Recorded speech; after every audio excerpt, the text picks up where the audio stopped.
8 de la mañana con 7 minutos. Le doy la bienvenida al doctor Alfredo Serrano Mancilla por la universidad, doctor en economía por la Universidad Autónoma de Barcelona con postdoctorado en economía en la Universidad Laval, Canadá. Buenos días, ¿cómo estás? Buenos días, Alberto. Buenos días a todo Hermosillo. ¿Tú eres de dónde? Soy de España, del sur, de España Cádiz, del sur. Andalucía. Pero estás, tu sede del CELAC Vivo está en Buenos Aires en Buenos Aires. en Quito tenemos la sede principal de este centro estratégico. Quito, Ecuador, perfecto. Buenos amigos por allá. Luis Huesca, doctor en economía también y especialista en temas del empleo del CIAT, de esta institución tan importante. ¿Cómo estás? Buenos días. Buenos días, Alberto, y buenos días a tu auditorio. Y este honor de tener aquí a este gran compañero, amigazo. ¿Fueron compañeros de escuela? Sí, bueno, yo iba abajito de él, pero ahí participamos en algunos cursos ahí con él. Oye, qué interesante. Y es un honor que viene a acompañarnos al CIAT precisamente ¿A qué viene? ¿A qué viene? Exacto, ¿qué está haciendo aquí? Luis Huesca es colaborador de Proyecto Puente, nuestro asesor también en materias académicas o de contenido periodístico, económico. ¿Qué está haciendo Alfredo Serrano? ¿A qué viene? Porque te voy a preguntar de España, el caso Sonora, la economía. ¿Qué estás haciendo en Hermosillo? He venido porque llevo codirigiendo con Luis Huesca una tesis doctoral de un chico del CIAT que la presenta dentro de unas horitas. Él debe estar mucho más nervioso seguro que nosotros. Y además voy a aprovechar para dar mañana una conferencia a las 11 de la mañana sobre la disputa geoeconómica que hay en América Latina, que no es un tema menor en estos días. ¿Cuál es esa? ¿A qué se refiere la pelea geoeconómica y por qué geoeconómica? Porque además la geopolítica tiene un componente fundamental en materia económica. Son muchos los temas que están en el centro de la batalla, de la disputa. Y hoy en día, después con este contexto económico internacional de contracción, de crisis y demás, la región latinoamericana está optando por diferentes caminos y además tienen que dialogar entre sí. Está la Alianza del Pacífico, el modelo de Mercosur, la propia UNASUR, la CELAC. En todas ellas tiene que haber un diálogo fluido porque es la región latinoamericana la que tiene que buscar las maneras de salir de la forma más virtuosa de esta crisis económica mundial, y creo que no siempre cualquier tipo de modelo económico está en disputa con el de enfrente. México tiene una relación fuerte con los Estados Unidos y con el norte, también con estos países del Pacífico, pero hay otros bloques como son UNASUR no menores en la región latinoamericana que en última instancia considero que todos buscan esta manera de proyectarse en el 2015 en economía para volver a crecer, pero crecer con justicia social, porque hay muchos modelos de crecimiento económico que siguen empobreciendo a las mayorías, y se trata hoy en día de identificar cuál es el modelo de desarrollo latinoamericano, qué acuerdos comerciales son más ventajosos para generar empleo, un empleo estable. Esos son los temas que habitualmente trabajamos en este centro estratégico en materia económica, e intentaré mañana poner algunas. Muy interesante. ¿En el CIAT vas a hacer? En el CIAT, sí, mira, importante. ¿A qué horas es? A las 11 en el auditorio del ZOOM, que está con la coordinación de docencia, es abierta al público, libre, entrada gratuita, y la misma la replicaremos a las 7 de la tarde en la Universidad de Sonora, en el auditorio de posgrado de Administración. Administración, bien. Sí. Entonces, ¿va dirigido para...? Abierto al público interesado, no solamente del área de uno, sino cualquier área interesada en la política, en la economía, en saber los niveles de vida, cómo están, o sea, a los periodistas, abierto al público, excelente. A los estudiantes. Se va a poner muy bueno. ¿Cuál es el modelo mexicano que ves tú en estos momentos? ¿Qué ventajas tiene la economía mexicana? ¿Cómo nos va a pegar? ¿Qué es lo que viene en el 2015? Creo que este año cierra el 2014 con una contracción económica mundial, cae el comercio mundial. Y esto va condicionando cada día más a economías mexicanas como que son muy dependientes de los países del norte. O sea, el modelo mexicano es uno, sin ser experto en el caso de este país, sí observa como los últimos 30 años, 40 años, tiene un modelo de dependencia muy fuerte con los países del norte, fundamentalmente con Estados Unidos, en una cosa que se puede denominar como un patrón de intercambio desigual. Se exporta a veces crudo, pero se importa crudo refinado. Y este tipo de intercambios desiguales genera una dependencia complicada. Yo creo que México, una de las cuestiones que a mí siempre me llama la atención es lo poco que mira al sur, cómo le da la espalda al sur, y me refiero en términos económicos, no tanto en términos políticos. Exacto, la dependencia 80% económica de Estados Unidos, y nunca se ha preocupado exacto por abrir un mercado. Y de hecho América Latina, los niveles de crecimiento en la última década todavía siguen siendo muy por encima de los países del norte. Si uno observa las tasas de crecimiento desde Perú, Paraguay, Colombia, Chile, Argentina, Venezuela, Bolivia, Ecuador, son tasas de crecimiento muy por encima del 5% promedio, y es llamativo que un país tan gigante, tan importante, con tantas materias primas y con tanta capacidad, con tanto talento humano centroamericano como el mexicano, siga dándole la espalda al sur y teniendo esta relación tan dependiente con el norte. Con Estados Unidos. ¿Cómo le podríamos aprovechar a Latinoamérica? Porque ciertamente analizando los datos duros también de materia de inversiones, por ejemplo, con Europa el mercado también está casi desairado. Las exportaciones hacia Europa, por ejemplo, no son las que son para Estados Unidos, es un gran porcentaje, 10%. El modelo brasileño fue exitoso en su momento porque la economía de Brasil no solo depende de una, como la mexicana, que depende de Estados Unidos, depende de muchas. ¿Crees cómo pudiera aprovechar Latinoamérica? Creo que cuando uno mira los estudios de los impactos económicos de los acuerdos comerciales con Europa y en Estados Unidos para México, es cierto que aumenta el nivel de exportaciones, pero también es cierto que se estrecha la base de exportación, es decir, se exporta cada vez menos productos y menos con menos valor agregado, lo cual genera que importas valor agregado y exporta con poco valor agregado, y eso genera que una economía se vaya casi perpetuando en no generar ciencia y tecnología, en no generar un modelo de educación superior. Yo creo que cuando uno observa las universidades, por ejemplo, en lo que uno trabaja en México, tendría mucho que decir en materia latinoamericana. Hay modelos de complementariedad con Brasil, con Argentina, con Colombia, países gigantes y que están creciendo y que además importan tecnología, requieren ensamblar en modelos, por ejemplo, automotrices, el tema de las telecomunicaciones. Yo creo que hay un gran campo que a veces quizás por una suerte de, como diría Boaventura, de un colonialismo epistemológico, uno mira siempre al norte, uno observa qué te ofrece el norte, y yo creo que la región latinoamericana y otros sures en el mundo, yo creo que el caso de los países estos que le llaman emergentes, que yo prefiero hablar de emergidos, ya China es un país emergido, no emergente, creo que le permitiría a México insertarse más soberanamente, más estratégicamente, en un modelo donde hoy hay un boom del conocimiento. Hoy no solo es el boom petrolero, en este momento además de caída de los precios del petróleo, sino estamos en un momento donde la inserción en el mundo es por la vía del conocimiento, las políticas de ciencia y tecnología, y México tiene bases muy superiores al resto de América Latina, con lo cual podría aprovechar esa ventaja competitiva en comparación con otros países. Por ejemplo, los estados del norte, Sonora que estamos aquí, somos vecinos y nos creemos gringos. Cada vez nos queremos parecer más a Estados Unidos, cada vez nos parecemos menos, como siempre. ¿Qué sugerencias harías? Porque hay una contracción económica ahorita en Sonora, ¿no, Luis? Hay una caída de la economía. El 2013 se cerró muy bien en Sonora con un 5.4% por encima de cualquier país, fuimos primer lugar, pero el 2014 caímos. Luis, ¿es así? Son los datos que sacaba el Expreso, son correctos, ¿no? Sí, bueno, hay una tendencia a que hay una contracción económica, pero hay una expectativa también de que se mejore la situación porque Estados Unidos está creciendo ahorita, ¿no? Por precisamente de esto de la caída del precio del petróleo es algo muy benéfico para la economía norteamericana. Su economía sí responde rápidamente a los precios de la caída del petróleo. Hay mucha eficiencia, ellos tienen mucha eficiencia en sus mercados internos en cuanto a la dinámica que impone el que caigan los precios del petróleo, cosa que no sucede en México.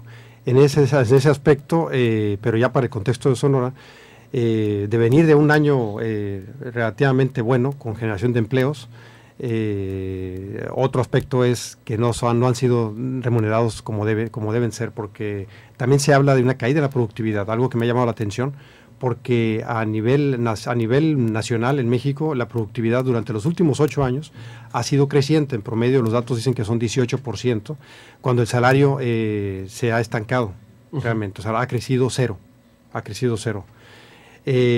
Al menos no ha decrecido tanto de lo que pareciera, pero en este contexto Sonora le está apostando realmente pues a ciertos sectores que no han sido tal vez estratégicos para detonar las actividades tradicionales y productivas. O sea, hemos olvidado nuestro campo, la agricultura tradicional, que había sido, Sonora se ha llamado el granero de México, toda la historia económica de México. Y ahora, en este sentido, estamos también importando granos básicos. Son estas contradicciones de las que comentabas, ¿no? En el caso, Alfredo, decías del petróleo y cómo exportamos crudo, pero importamos.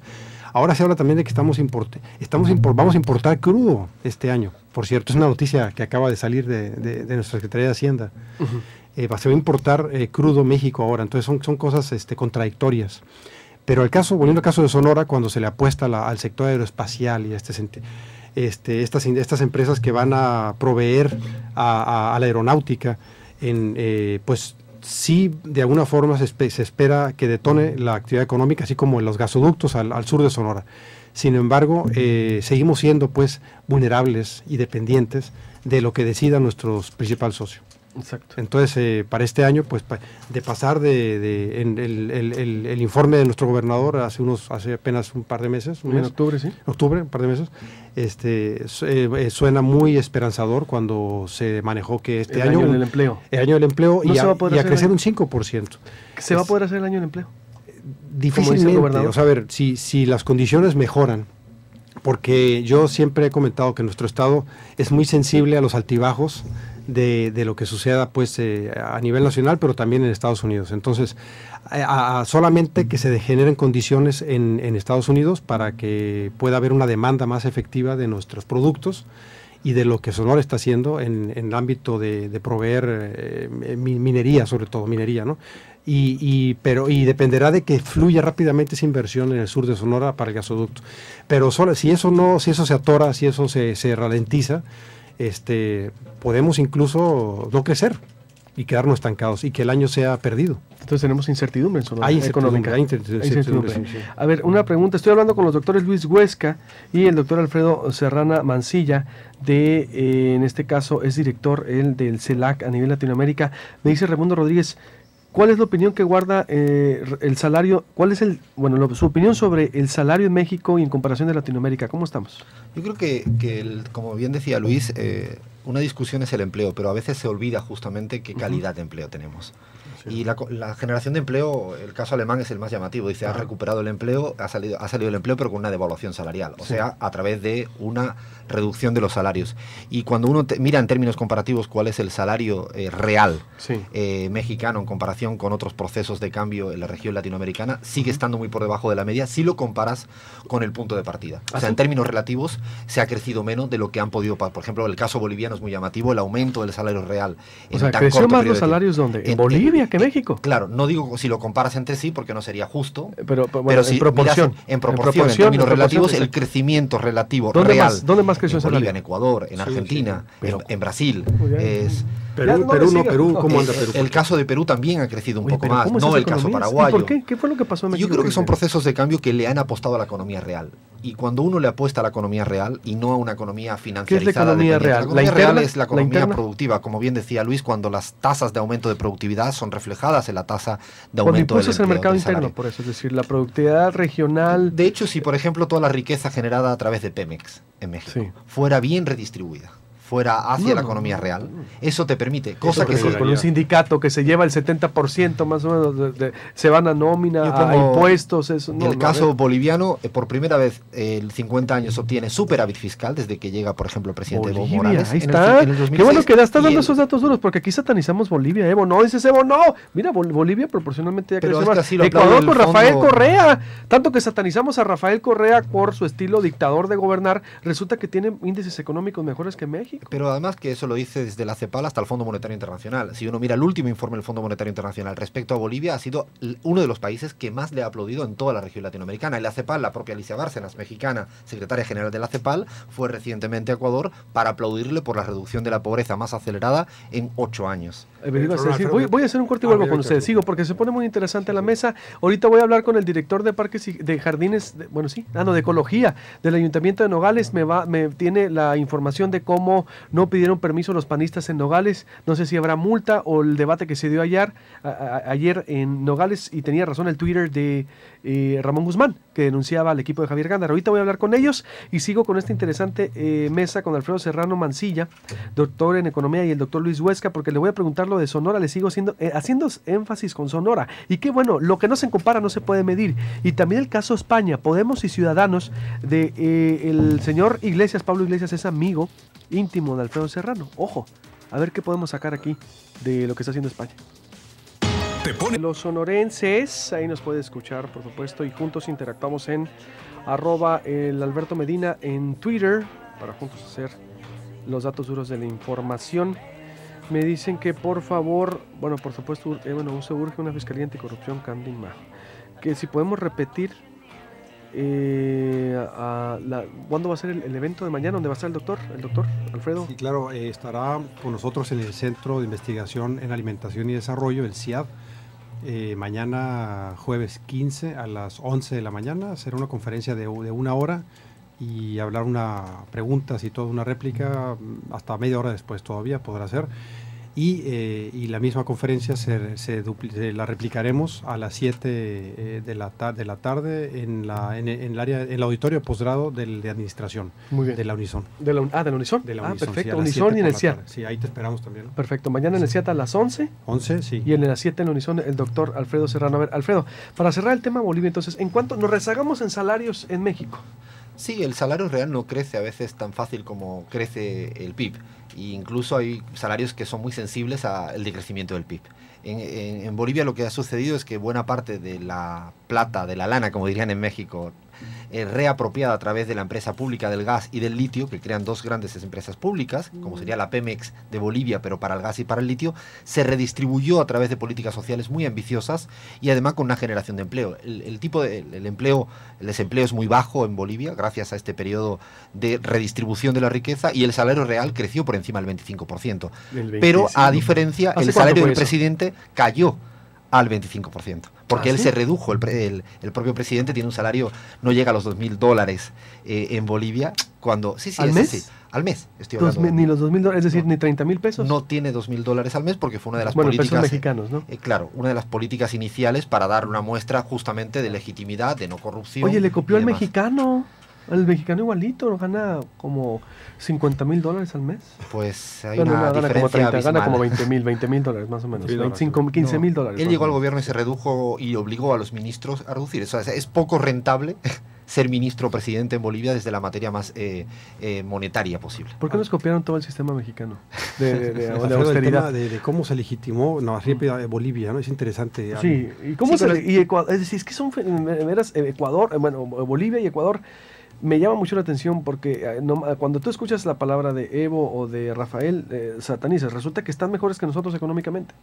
Pero es que no lo digo yo, lo dice el propio Fondo Monetario Internacional. Yo creo que a veces la prensa dominante mira donde quiere. Puede haber una discusión en torno a la prensa, si le gusta más el estilo o no el estilo de un presidente, pero por ejemplo el propio Evo Morales lo primero que hizo fue meter a su amigo íntimo y presidente de la empresa más grande del país, YPFB, que sería la Pemex de allá, en la cárcel por un caso mínimo de corrupción. En el primer mes, y sigue estando en la cárcel. Eso significa hacer otro tipo de política, y yo creo que los últimos resultados electorales, en octubre, 12 de octubre, fueron las elecciones en Bolivia, votó el 61% a favor del proceso. Y aquí lo primero que hicieron fue darle una senaduría a el líder sindical de Pemex, el sindicato más corrupto en el mundo, el más gastón y el que despilfarra más, Carlos Romero de Champs, y el PRI lo premió con una... Fíjate qué diferente funcionamos. ¿Cuál es la recomendación que haces entonces al norte para cerrar con el norte y meter con lo de España? Porque entonces el norte es impulsa en el mercado interno una economía interna productiva, es decir, no estén tan dependientes de Estados Unidos, casi imposible para un estado fronterizo, como dice Luis Huesca, esa incertidumbre económica que viene para Sonora, porque no sabemos qué va a suceder con más buenos proyectos que hay con el gasoducto en el sur, pero estamos dependientes de Estados Unidos. ¿Qué le dirías tú al gobierno de Sonora? Una de las cosas que yo creo que son muy deseables siempre es el cambio de la matriz productiva. Ir cambiando muy bien qué tipo de productos tienen una oferta mundial. Hay que pensar que ya el mundo no es como hace 10 años. Hoy el mundo, la transición geopolítica mundial, eso que hablan multipolaridad, es una realidad. Hoy China ves que tiene una economía tan fuerte, tan pujante, pero no solo China, sino la propia Rusia, India, Sudáfrica. Creo que identificar bien cuál es el mapa de oferta interna y externa le permitiría ser mucho más virtuoso a una economía como la sonorense, incluso en materia, yo pongo siempre el ejemplo de Bariloche en Argentina, perdido ahí, crean un instituto de tecnología aplicada y se convierte en el principal exportador latinoamericano de tecnología, de radares. Yo creo que hay grandes nichos de mercados en la economía mexicana y en la economía latinoamericana para que una región como Sonora pudiera diversificar, lo cual no significa romper con los lazos de dependencia que no se hacen en un día si queremos ser verdaderamente rigurosos. Tienes toda la razón. Es caso España. ¿Tú conoces a Iglesias? Hemos compartido la junta directiva de una organización, yo era miembro de la junta responsable de América Latina, de CEPS, y Pablo Iglesias, Íñigo Rejón, Juan Carlos Monedero, pues compartimos mesa durante 6 años continuos en trabajos diferentes y todavía pues mantengo una relación muy, muy estrecha. Y bueno, ahora estuve en Madrid, de hecho, hace muy poquitos días juntándome con ellos. ¿Qué ¿Cuál es la clave del éxito? Él es ya la tercera opción de fuerza política, según leía la encuesta de Metroscopía del País el domingo, es ya casi la tercera fuerza en sondeo. Es decir, en intención de voto ya es la primera. Intención de voto. En intención de voto. Intención de voto, la encuesta Metroscopia del domingo fue la primera, pero incluso la del Centro de Investigaciones Sociológicas, que depende del Estado, también dice que es la primera. Las últimas 4 o 5 encuestas plantean que es el primer, un 28%, el Partido Socialista sería el segundo y el Partido Popular ya quedaría tercero. La encuesta, como bien citas, la del último domingo. Y yo creo que la iniciativa de Podemos en España es una iniciativa, ellos plantean mover ficha. ¿Qué es Podemos? Para quien me está escuchando dice, ¿de qué están hablando? Es un grupo nace en un grupo de intelectuales, de politólogos de la Universidad Complutense de Madrid, los tres, Pablo Iglesias, profesor de la Universidad Complutense, los tres doctores en política, digo los tres porque son un poco las caras más visibles, y que canalizan buena parte de la ira española respecto al modelo bipartidista. Pero lo que convierten, creo que lo que hay que aprender de ellos, es que pasan de la ira al entusiasmo. A veces todos nos quedamos en la ira en política, no quieres que pase algo y te enojas, te molestas. Creo que lo que hizo Podemos fue ir canalizando tanta ira española frente a la corrupción, frente a tanta venta de España hacia Alemania, frente a una integración desigual de Europa en Europa, frente a la venta de soberanía, frente a una tasa de desempleo del 25% o el 56%, paro juvenil, es un dato que da miedo, o el empobrecimiento de los salarios. Frente a eso fue canalizando un proyecto motivador, de entusiasmo, de decir vamos adelante, con una demanda muy clara, y sobre todo cambió el lenguaje de la política, esta política que a mí me recuerda mucho cuando escucho los discursos del PRI, el PAN, casi obsoleta, vieja, con un tono todavía muy anquilosado en el pasado, poco sintonizado con la mayoría. Si uno va a la calle parece que hablan diferente a como hablan los políticos. Pablo Iglesias logró hablar en la tele como habla el pueblo, como habla la mayoría, como hablaría mi mamá o mi papá. Y eso hizo sintonizar de una manera muy diferente la política. Y lo llamativo es que en menos de un año se convierte en la fuerza mayoritaria en intención de voto. A ver, eso en México sería casi imposible, Luis. Decía ahorita el doctor Lorenzo Meyer, cuando lo entrevistaba, que pues el INE hizo las reglas para que los ciudadanos pues no participaran prácticamente. Es decir, sí, yo voy a parafrasear un poquito al doctor Meyer, ¿no? De que decía que está hecho el sistema para que fracase para ellos, ¿no? O sea, se las pone muy difícil para que ellos puedan, un candidato ciudadano pueda lograr un éxito, como decía él, citándolo, ¿no? Hacen que esta persona con muy poca infraestructura y pocos recursos tengan que ponerse a juntar las firmas y esto, entre otras cosas. Entonces está hecho como para decirle, no te animes, ¿no? Pero en España era inimaginable. Yo iba viajando a España permanentemente y siempre pensábamos, hace 2 años, si me preguntan en esta misma entrevista, hubiera dicho es imposible. La diferencia... ¿Pero qué fue? ¿Cómo logró primero Pablo porque Iglesias rompe y Podemos la izquierda y derecha. O sea, la clásica disputa de la derecha y la izquierda, Podemos no quiere entrar en esa disputa. Y sobre todo, entiende que tiene que jugar con las reglas del poder hegemónico. Dicho de otro modo, la izquierda tradicional española, la izquierda tradicional en México, dicen, no, nosotros somos unos intelectuales que solo hablamos con un grupo muy reducido de la población porque el resto no nos entiende. No, Pablo Iglesias dijo, no, yo voy a hablar en la tele, en los programas de máxima audiencia, donde la mayoría del pueblo me tiene que entender. No voy a hablar para un grupo de economistas, doctores que van a entender mi mensaje, que es lo que ha hecho la izquierda tradicional en Europa durante mucho tiempo, y el fracaso es evidente. Nunca llegó Izquierda Unida al poder, nunca llegó el Bloc en Portugal, Die Linke en Alemania o el Front de Gauche en Francia. Sin embargo, Podemos rompe eso, rompe la izquierda-derecha y plantea casta-pueblo. Ellos cambian el lenguaje y utilizan un lenguaje de casta, ¿qué es la casta? El 0,1% que domina un país, frente al pueblo. La élite política, pues. Es económica, política y económica, que es ese 0,1% que estarían, pues desde la monarquía, estos 5 o 6 grandes empresarios que dominan el Banco Central Europeo y poco más. Y en el otro lado, ponen el 99% de la población. En esa manera de comunicar, ese lenguaje distinto en la política, en la economía, ellos hablan, su primer postulado en economía es recuperar la economía para el ciudadano. Solo con ese postulado le plantea a la población de que es mentira que con las políticas de austeridad lo único que se está logrando es una década perdida en España. Es una generación perdida en España. Y este nuevo discurso, este nuevo relato, esta nueva forma de hacer política, una propuesta económica además que pueden tildarla de lo que sea. Financial Times le decía que Podemos era la única propuesta económica que tiene mayor viabilidad, porque dice, un muerto no paga deudas, por ejemplo. tienen el 100% del PIB, es deuda pública en España. Pero si matas a España, nunca va a pagar las deudas. Por lo tanto, déjele recuperar, déjele crecer y déjeme pagar poco a poco la deuda. No quiero no pagarla, lo único que quiero es poder pagarla. Y para poder pagarla lo que no me puedes permitir es seguir asfixiando a este pueblo, porque hay otra cuestión fundamental. No solo hay deuda financiera, sino la deuda social. ¿Qué le dirías a los políticos de Sonora que van a ir a la elección a pedir el voto?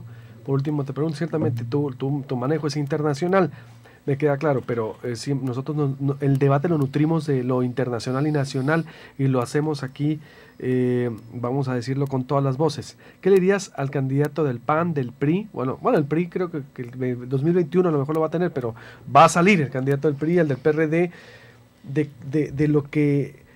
de cómo vamos a llegarle a ese ciudadano o cómo dejar ya ese disfraz de partido y que realmente se bajen del pedestal en que andan. Yo creo que muy argentino dirían que la necesidad de utilizar un relato cercano, un discurso próximo, donde justamente no necesites tener un disfraz para poderle hablar al pueblo, a la mayoría, al ciudadano de a pie, al que tiene que trabajar, al niño que hemos visto en la calle hoy vendiendo un diario. ¿Cómo le hablas al padre? Es imposible que se le siga hablando con ese lenguaje desfasado, un lenguaje del pasado. Y a mí me sorprende mucho cuando incluso cuando entran en campaña electorales están discutiendo respecto a lo que tú hiciste mal o yo hice peor. Sin embargo, no hay un proyecto de futuro. Incluso en materia económica sería muy sencillo hablarle no para los expertos. Yo viniendo incluso desde la experticia me cansé de esta forma de hablar de expertos para expertos y estás excluyendo al 99% de la población, como mi mamá o mi papá, que nunca entendieron qué significaba cuestiones muy técnicas de economía. Me parece que es un momento además de un cambio de época en el mundo. No me atrevo a hablar, incluso son modelos como el de Syriza, que ahora se juega las elecciones el 25 de enero en Grecia. Han cambiado un poco las reglas del juego y es interesante que México se suba a ese cambio de época a la región. El propio Obama habla diferente a como hablaban los anteriores presidentes en Estados Unidos. Sí, por eso es capacidad de adaptación. Señores, les agradezco mucho, en verdad, un honor tenerlos aquí. Entonces mañana a las 11 en el CIAT y a las 7 en Unison, Luis. Así es, ahí lo esperamos a todos para que pueda profundizar ahí, ¿no? Yo creo que nos deja muy picados. Sí, no, la verdad, sí, pues ya tenemos aquí más de 30 minutos hablando, digo, imagínate, pero ha valido la pena. A ver, a las 7 es gratuito, porque luego mucho aquí, es de grapa, no se preocupe, a ver. Es abierto al público, abierto, sí. Me parece que hasta café habrá, así que... No, que lleve hasta su tacita. En el CIAT a las 11 y en Unison, ¿en qué parte? En el auditorio de posgrado de administración, ahí en la esquina Reforma y Colosio. Excelente, para que vea usted al doctor Alfredo Serrano Mancilla. Doctor, un placer. Que no sea la primera vez que hablemos para estar en contacto. Muchísimas gracias a Gracias, vosotros. Bienvenido a Hermosillo. Vaya a Gasolinera Molina. Luis Alberto, te comento la nueva buena de Gasolinera Molina.